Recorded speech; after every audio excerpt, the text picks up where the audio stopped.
para la muchachada que no ha venido el día de hoy.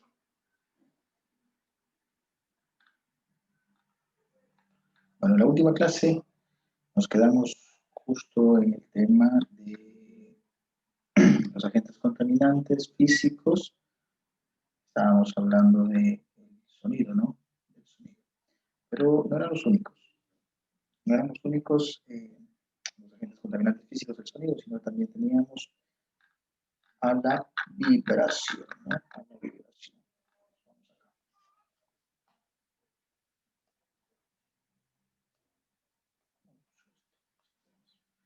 Acá tenemos también, ¿no? Agente contaminante. Este es físico igual que el sonido y es la vibración. Esta es la vibración.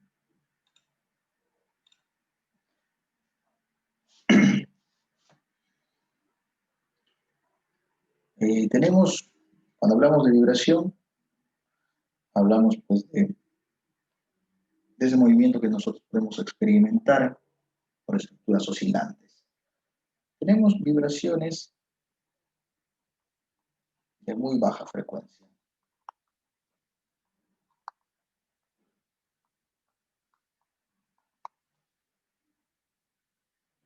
¿No? Tenemos vibraciones de baja frecuencia.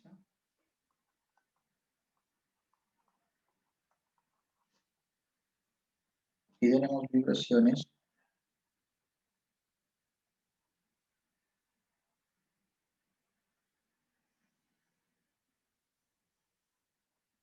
de elevada frecuencia.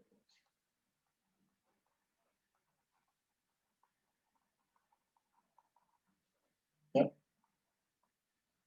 Las vibraciones de muy baja frecuencia, producen mareo.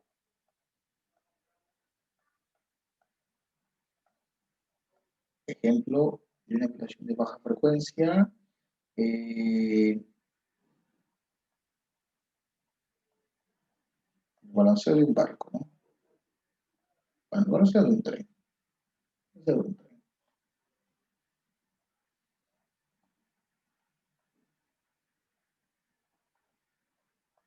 El balanceo de un barco también son de baja frecuencia, ¿no? Que producen mareo, perdón, de muy baja frecuencia.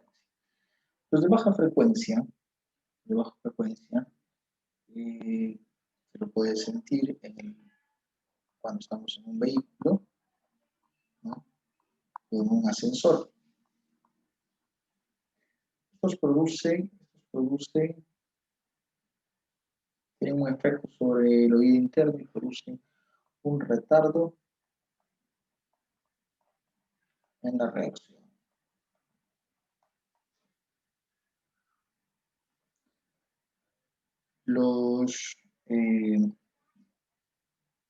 La vibración de elevada frecuencia, por ejemplo, como el de la motosierra, el de un taladro, ¿no? El de un martillo percutor,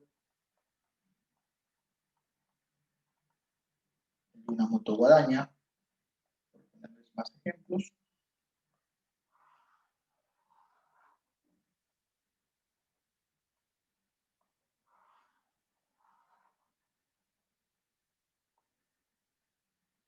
Estos producen daños en las articulaciones.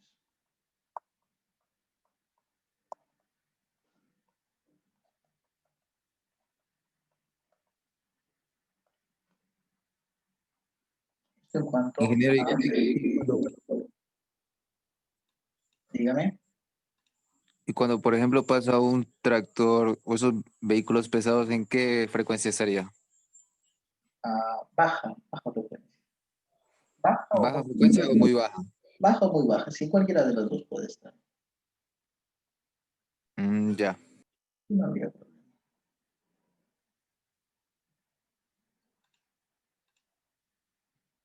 Un momentito. Eso.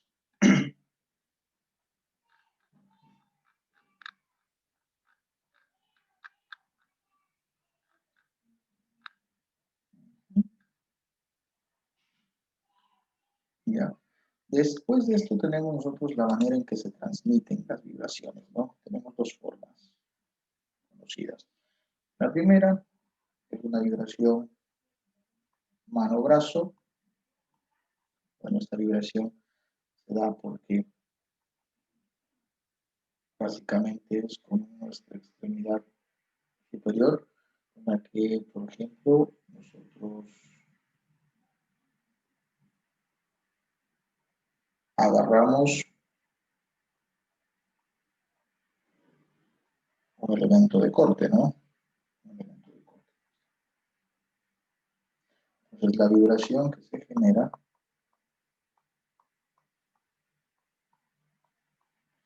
la vibración generada viaja desde nuestra mano hacia el brazo y hacia las demás partes del cuerpo, ¿no?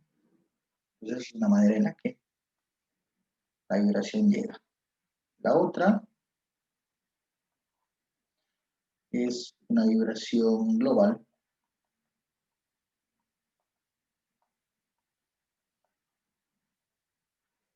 Imagínense que está en el balde de una camioneta,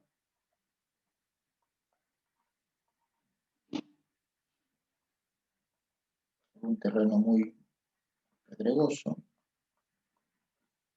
y ustedes están aquí.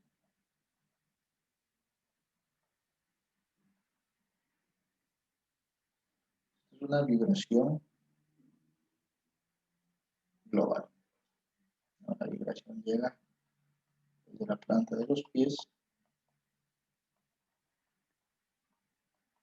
por todas las partes que estén en contacto hacia todo el cuerpo, ¿no? Entonces, la vibración pues, llega hacia todo el cuerpo. Es una vibración global. La vibración, al igual que el sonido, también se mide, esta vibración también se mide en hercios. También está medida en hercios. También es una onda, ¿no?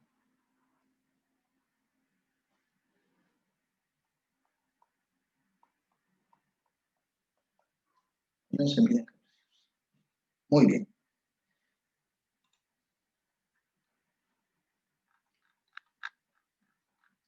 Vamos con la siguiente forma de los agentes físicos contaminantes, ¿no? Habíamos visto pues la energía.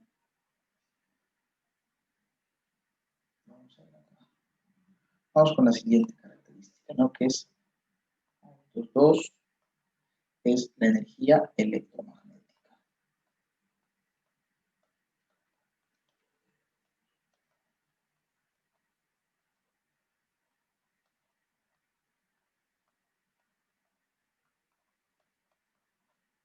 Energía electromagnética, ¿no? Ahorita acabamos de ver las vibraciones y el sonido que eran partes de la energía mecánica, y ahora vamos con la energía electromagnética, ¿no? Dentro de la energía electromagnética, nosotros tenemos,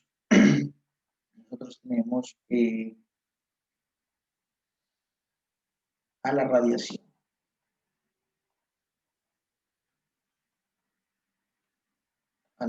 Y la radiación se clasifica en dos categorías: la radiación ionizante y la radiación no ionizante. Ionizante y no ionizante, ¿no? Hablando de la primera, de la radiación ionizante, bueno, la radiación ionizante eh, es el tipo de radiación más peligroso. Este es como el más peligroso, ¿no? Aquí nosotros tenemos, en esta radiación tenemos, por ejemplo, los rayos X, tenemos también los rayos gamma. Rayos X, rayos gamma, ¿no? ¿Qué es esto de la radiación ionizante y por qué es peligrosa, ¿no?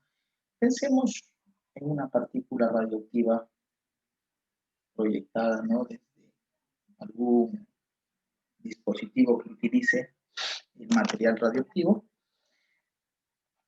La radiación ionizante, al chocar con la materia,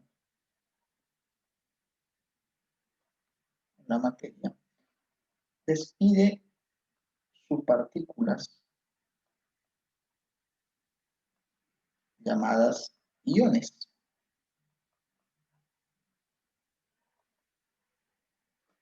Estos iones tienen la propiedad de originar daños irreversibles para la salud humana, porque estos iones, al chocar, esto es una célula,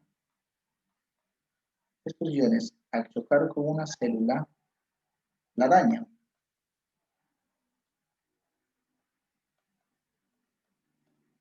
Lo que acarrea que la persona que fue expuesta a este tipo de radiación genere un cáncer, ¿no? El cáncer no es otra cosa que las células dañadas en el cuerpo de cada uno de nosotros, ¿no? Eso es el cáncer. El cáncer pues no es un virus, el cáncer no es un hongo. El cáncer se produce en nuestros cuerpos, son células que se dañan y que al dañarse empiezan a dañar a las demás. Y no se lo ve o es invisible hasta que las células dañadas tienen una cantidad considerable y han afectado a algún órgano. Por tal razón, pues tratar el cáncer es muy complicado porque el cuerpo no lo ve, ¿no? La célula se está pudriendo, la célula se está dañando dentro, está dañando a las demás, pero el cuerpo no lo ve. El cuerpo pues, lo pasa como parte del cuerpo mismo y no hace nada.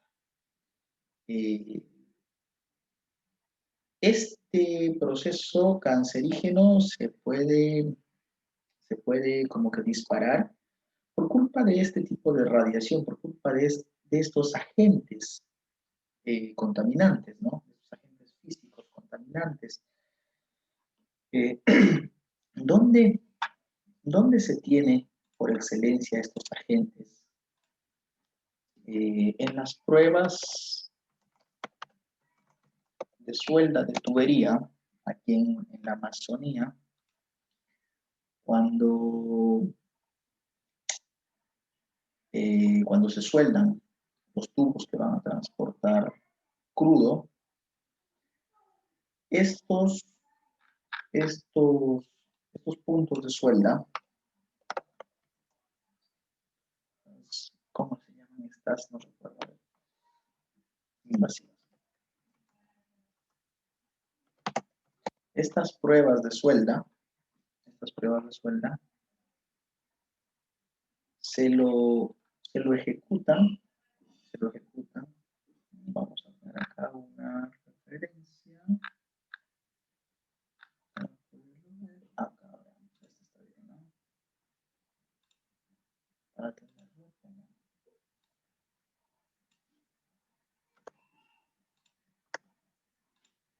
Entonces, para verificar, ¿no?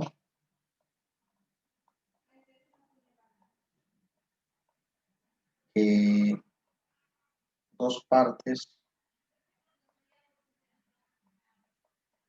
han sido bien unidas con suelda, se le hace una radiografía. Se le hace una radiografía de este lado. Se le toma una foto radiográfica. Obviamente esta radiografía genera radiación del tipo ionizante. Cuando estas pruebas se van a desarrollar como medida de seguridad, es alejar al resto de personas. Lo que tienen como medida de seguridad es alejar al resto de personas porque no pueden confinar más de lo que ya está el elemento con el que generan la radiografía. Es un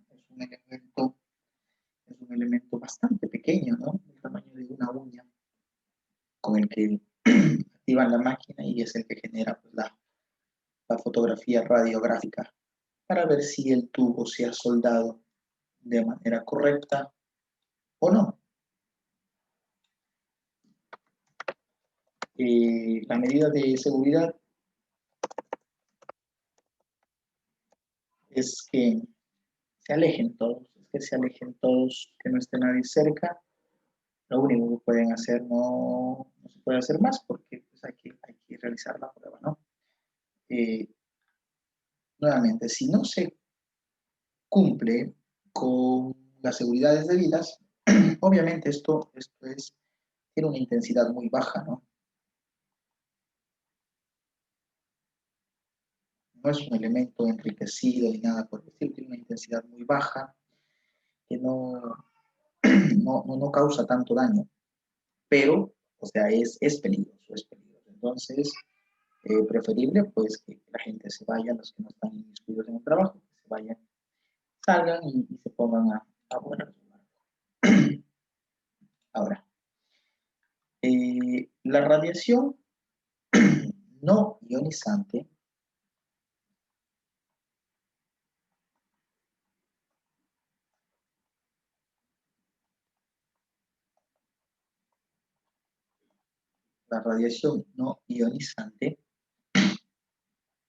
tiene diferentes efectos sobre el ser humano, ¿no?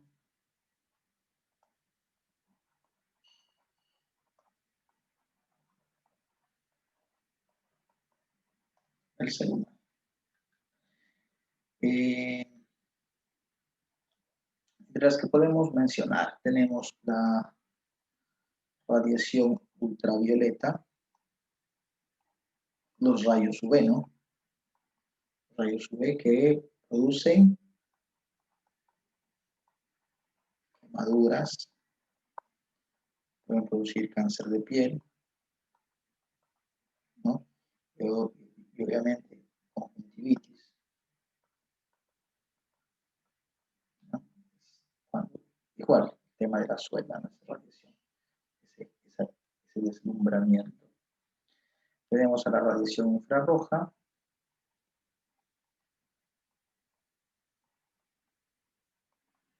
La radiación infrarroja produce quemaduras y daños en la retina.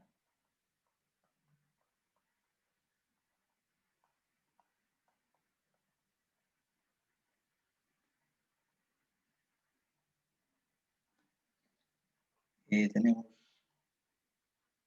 la radiación microondas, ¿no? Esto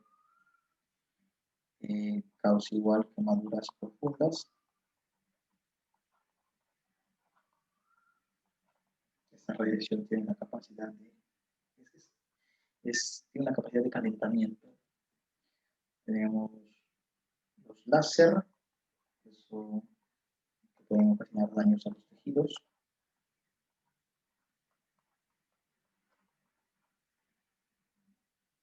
¿No? Y tenemos acá una, la luz visible, ¿no? Pero ustedes dirán, ¿cómo es que la luz visible genera algún daño?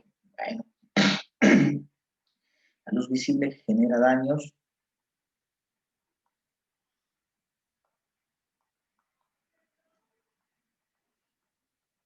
cuando falta, ¿no? Entonces ahí es cuando la luz visible genera un daño, por eso es importante mencionarlo. Nosotros al hablar de luz visible, y es lo que nos vamos a centrar bastante en el tema, hablamos de luz visible.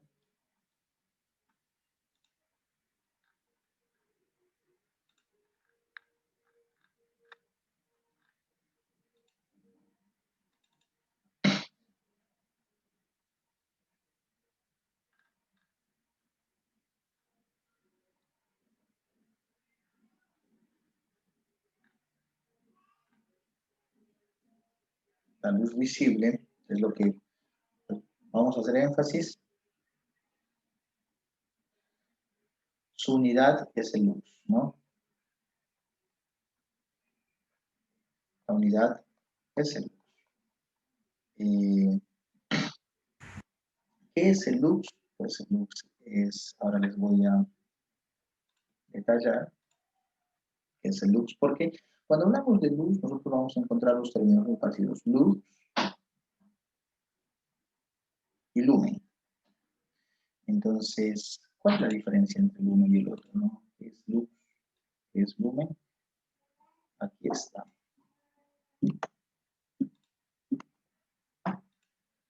¿No? Lux es lumens sobre metro cuadrado. Entonces, un lux es igual a un lumen sobre metro cuadrado. Es importante que se acuerden de eso.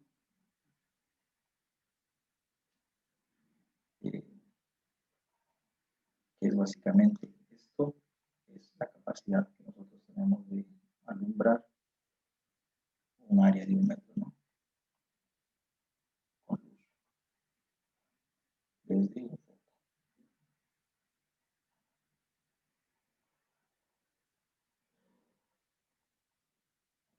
Eso sería un luz. Bueno.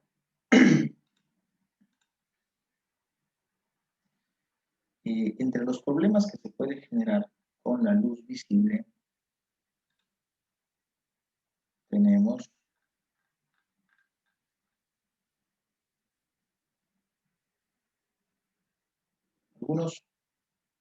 algunos criterios que es importante rescatar, ¿no? Algunos conceptos que se ocupan en iluminación. Tenemos, por ejemplo,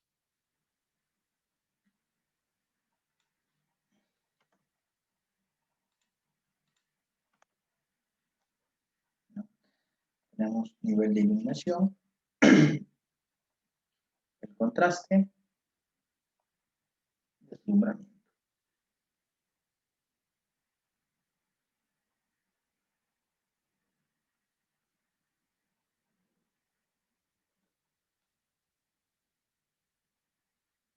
Entonces, estos son como los conceptos utilizados cuando hablamos de iluminación, ¿no?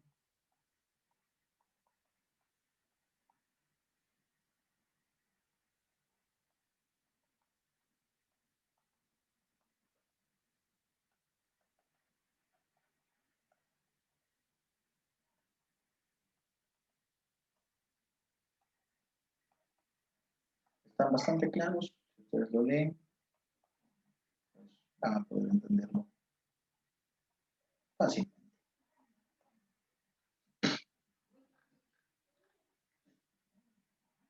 Según las actividades, nosotros vamos a requerir un determinado nivel de iluminación, ¿no? Entonces,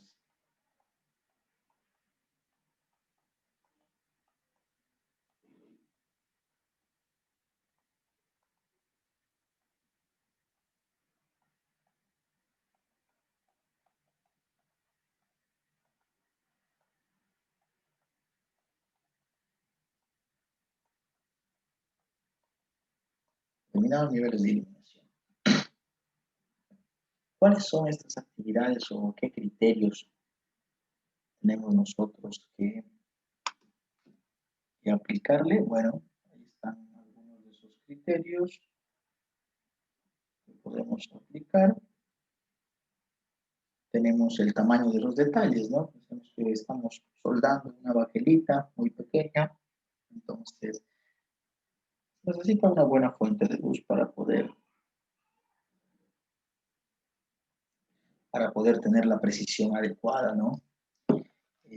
La distancia entre el ojo y el objeto, cuando estamos manejando en una carretera, los objetos que están lejos tenemos que tener una adecuada cantidad de luz para poderlos ver, ¿no? El contraste, obviamente el contraste es lo que pasa aquí. Por ejemplo, yo tengo un fondo negro, para que se vea bien, yo trato de escribir con esto, ¿no? Con este color. Entonces eso contrasta bastante bien. Si yo utilizara algún color un poco más oscuro, quizás no se vea muy bien. Obviamente también la rapidez con la que se mueve el objeto es importantísimo. Mientras más rápido el objeto se mueva, más difícil es de ver, y mucho más difícil es de ver si es que la cantidad de luz es poca. Entonces, si hay objetos que se mueven rápido, como en una carretera, necesitamos mucha luz para poderlos identificar.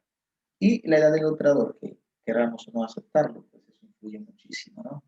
Cuántos años tenemos, es la edad de uso de nuestros ojos, así que unos ojos que tienen 15, 16, 18 años no van a ver mucho mejor en la mayoría de los casos que unos ojos de 30, 40, 60 años.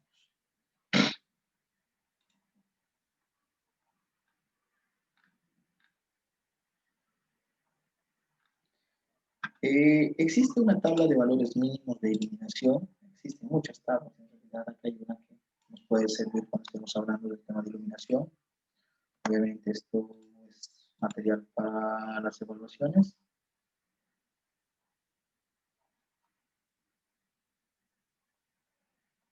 ¿No? Entonces tenemos nosotros dos partes. Todo esto superior es según la tarea. Y de aquí para abajo, según el área. Entonces, si se fijan, una tarea con exigencia visual muy alta requiere asimismo un nivel de luz altísimo, ¿no? ¿Dónde podemos tener este tipo de tareas? Ponemos un ejemplo en un quirófano, ¿no? Tenemos tareas con exigencia visual baja, entonces no necesitamos pues mucha luz, que se puede considerar una exigencia visual baja, una tarea con exigencia visual baja. Quizás tenemos que escuchar algo, ¿no? Entonces, si voy a escuchar algo, pues no necesito ver demasiado. Así que hay pocos luxes para aplicar. En las áreas, según el área, pues las vías de circulación de uso habitual, pensemos unas escaleras donde la gente sube y baja siempre, necesita también, en comparación, ¿no?, a un área de uso ocasional, necesita bastantes luxes de iluminación. Hay que entender esta parte de aquí, ¿no? Dice que hay que duplicar los valores, sí. Existen riesgos de que alguien se caiga. Por ejemplo, el ejemplo que estábamos tomando acá, decíamos una escalera, ¿no? Existe el riesgo de que alguien se caiga, este valor automáticamente se duplica por 2, serían 1000 luces. Otro, si la tarea efectuada no permite errores de apreciación, porque puede suponer peligro para los trabajadores. ¿No? En el caso, por ejemplo, de un quirófano, los errores son graves, ¿no? Así que tranquilamente podemos duplicarlo y terminar con 2000 luces. Para que se entienda bien. Ahora, ¿cómo veo yo el detalle de los luxes, ¿no? En los elementos o en las lámparas, pues así, ¿no? Bastante sencillo.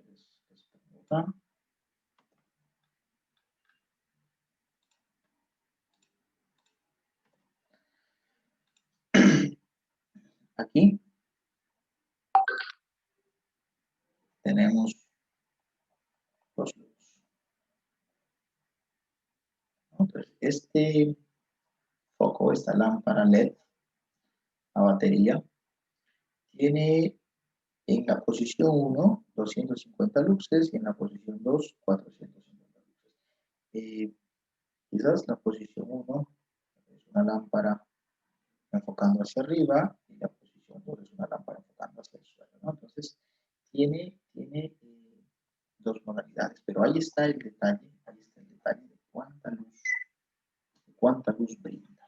Entonces, con eso, uno ya puede empezar a hacer un análisis de iluminación en cualquier proyecto o trabajo.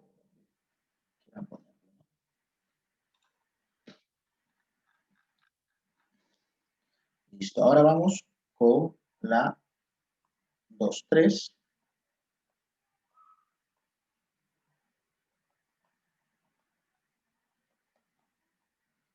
Energía calorífica. Bueno, la energía calorífica, importante mencionar lo primero, ¿no? El ser humano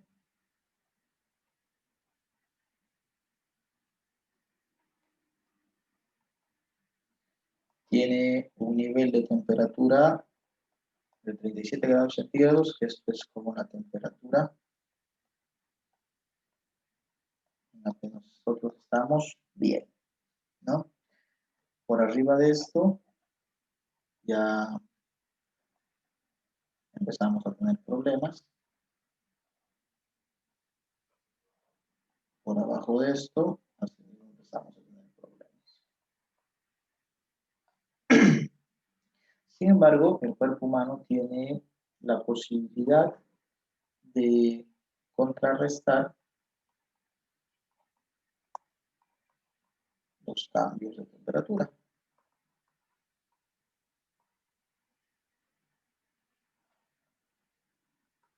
¿Cómo lo hace, no? Bueno, si es muy caliente, ¿qué hacemos para enfriar? Sudamos.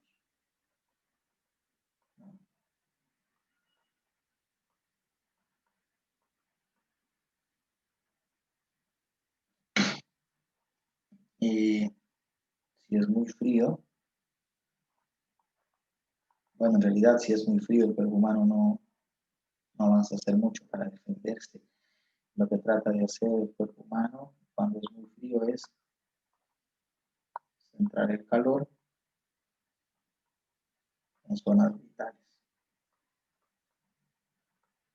¿no? Trata de hacer eso. Un poco acá no avanza a defenderse, ¿no? Quizás el calor un poquito más se defiende. Los agentes contaminantes en este estilo, pues pueden ser, o generalmente son fuentes externas al ser humano, al cuerpo. Por ejemplo, aquí no tenemos como primera fuente al sol, ¿no?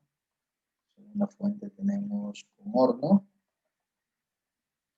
Tercera fuente tenemos la actividad misma, ¿no?, que está realizando.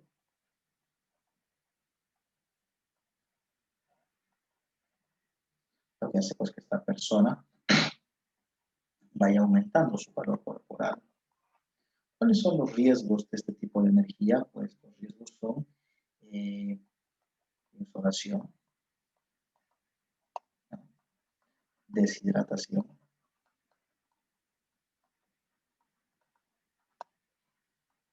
hipotermia,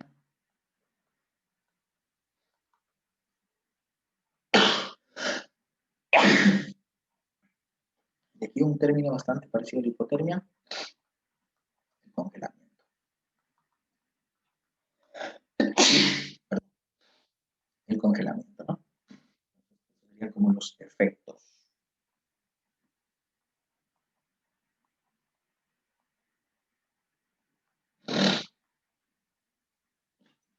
Los efectos, ¿no?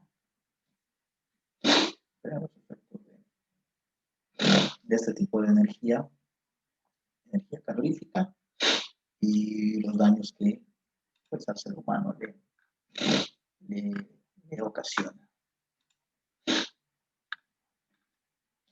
Tener mucho cuidado con esto, ¿no?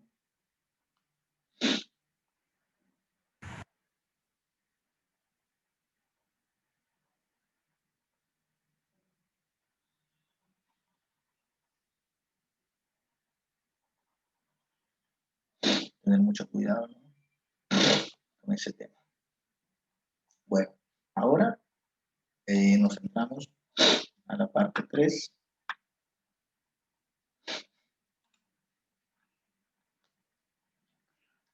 La parte 3, si recuerdan, son los agentes biológicos. Los agentes biológicos.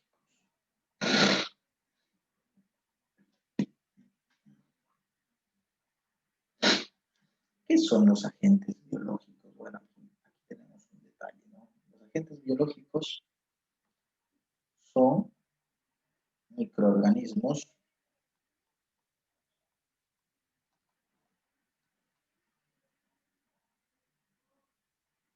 y endoparásitos, ¿no? Que pueden originar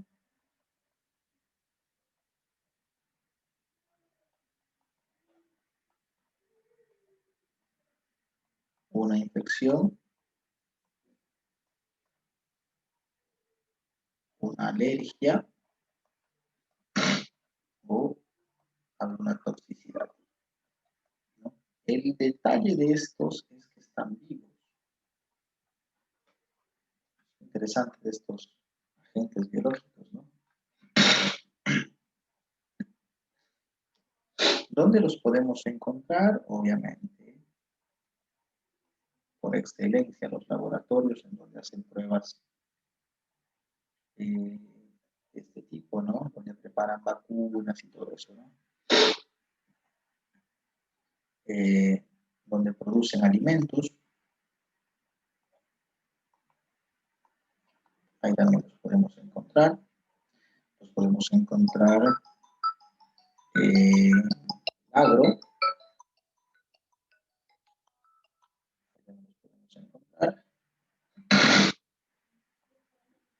los podemos encontrar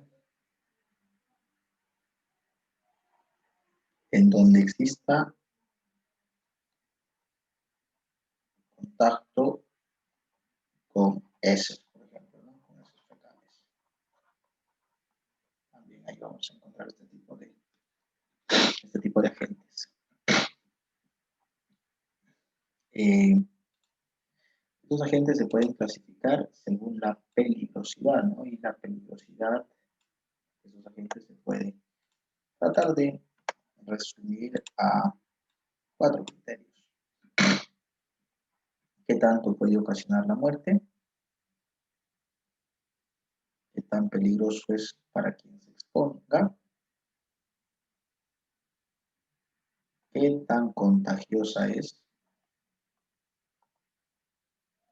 Y si hay o no tratamiento, ¿no?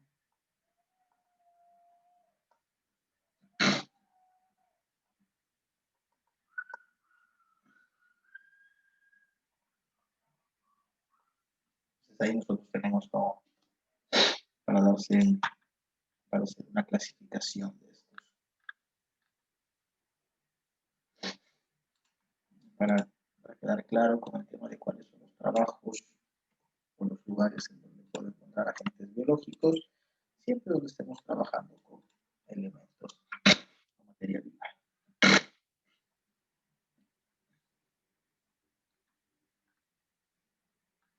¿No? Un ejemplo un ejemplo sencillo de estos agentes y el daño que pueden llegar a ocurrir y toda la cosa, es cuando nosotros vemos a coronavirus, ¿no? Este es un agente biológico, un contaminante biológico. Algunos dicen que salió de un laboratorio, otros dicen que viene de los animales, el contacto con los animales, ¿no? De ambos casos hay ejemplos que sí se han dado, ¿no? Eh, el VIH igual viene de los animales, en los laboratorios, pues las vacunas, es el manejo de virus debilitados, ¿no? Para producir un anticuerpo. ¿Y cómo yo evito? Quizás yo no estoy trabajando en laboratorios que manejan virus, pero sí estoy procesando alimentos, por ejemplo, ¿no?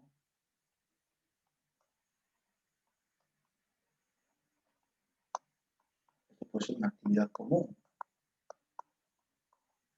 Aquellos que sirven comida, las infecciones por la diarrea que a veces uno contrae por ingerir alimentos que los manejan mal. ¿Cómo nosotros prevenimos esto? Es con higiene, ¿no? Y justo lo que les comenté al inicio, con higiene laboral. Mantener reglas, ¿no? Mantener reglas y protocolos. No sé si ustedes alguna vez han visitado aquí en la UAB el KFC. Bueno, el KFC tiene reglas y protocolos, ¿no? Las personas que están trabajando, al menos cuando las ven, cuando las vemos, las cumplen. Entre estas reglas está pues el gorrito que se pone, siempre tiene un gorrito para que no caiga cabello. Eh, Deben tener no sé, quizás alguno de ustedes alguna vez trabajó ahí, pero bueno, al menos cuando se ve, ellos manejan un buen protocolo, ¿no? Un buen protocolo de higiene laboral. Eh, ¿Quién sabe lo que pasa detrás de lo que vemos? Eso nunca sabremos, pero por lo menos lo que se ve da esperanza, ¿no? Vamos con el punto 4. Bueno, ¿qué es esto de la evaluación del riesgo? ¿Qué es la evaluación del riesgo, no? ¿Qué es la evaluación del riesgo? Bueno, para evaluar el riesgo es entender nuestro entorno. Esto es la evaluación del riesgo, es entender nuestro entorno, ¿no? Y para entender nuestro entorno hay que medir una cantidad de contaminantes.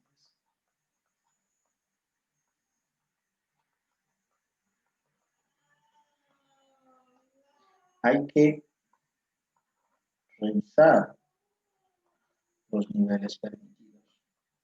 Como les decía, ¿no? Por ejemplo, cuando se hacen las pruebas de tubería de suelda, no se puede simplemente eliminar a este material que tiene la generación de radiación, porque es con el que se trabaja. Entonces lo que hay que hacer es siempre estar viendo si los niveles son los apropiados, ¿no? Para que no pase nada.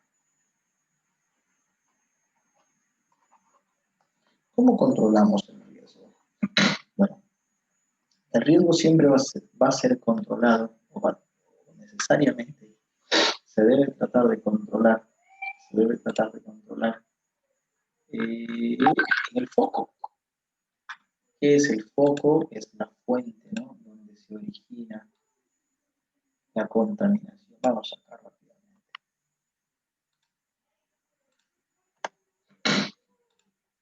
Aquí les pongo una imagen. El foco es la fuente. Miren, tenemos aquí una caja, la cual está desprendiendo partículas al aire, ¿no? Este es el medio, el aire.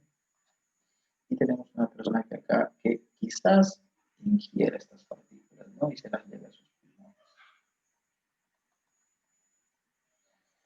¿Cómo tratamos esto? ¿O cómo controlamos este riesgo de que suceda o se dé? Pues siempre equipos adecuados, ¿no? Sustituir los productos, lo que yo les mencionaba en algún momento, el PCB que se ocupaba en los transformadores se sustituyó por otro elemento que es menos dañino. Modificar el proceso, encerrar, ¿no? Encerrar la fuente que causa eh, la contaminación también es una opción cuando se puede. Aislar el proceso, es decir, si no lo podemos encerrar, por lo menos ponerlo lejos de las personas, ¿no?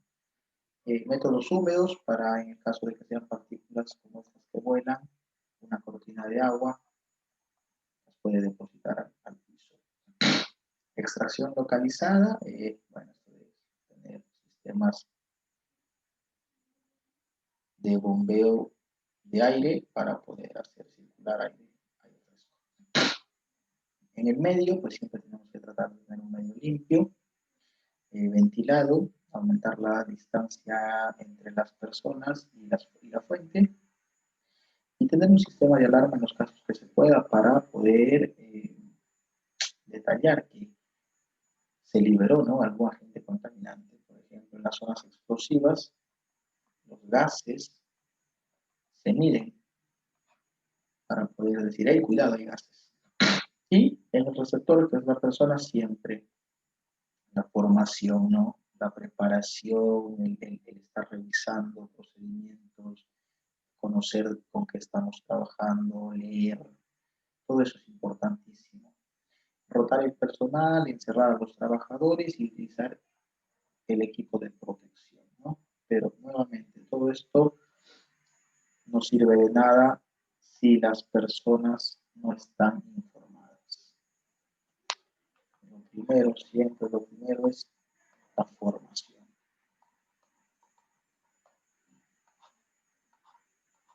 Y eso se logra con educación. Vamos a ver.